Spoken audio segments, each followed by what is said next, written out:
નારોલમાં 4 ભાઈઓએ ભેગા મળી પિતા પુત્ર પર અગાઉની અદાવતમાં તલવાર અને ધરિયાથી હુમલો કર્યો હતો.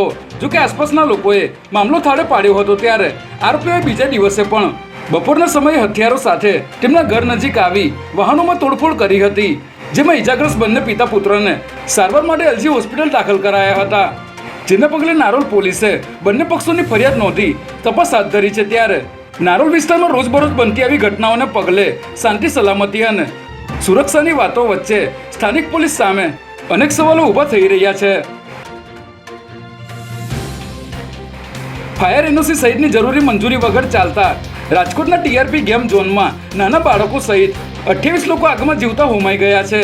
જોકે આ ઘટના બાદ રાજ્યભરના ગેમિંગ ઝોન બંધ કરાવી દેવાયા છે. ત્યારે પોલીસે ટીઆરપી ગેમિંગ ઝોનના માલિક સહિત 6 લોકો વિરુદ્ધ ગુનો નોંધી ગેમિંગ ઝોનના માલિક યુવરાજસિંહ અને મેનેજરની અટકાયત કરી હોવાનું જાણવા મળી રહ્યું છે.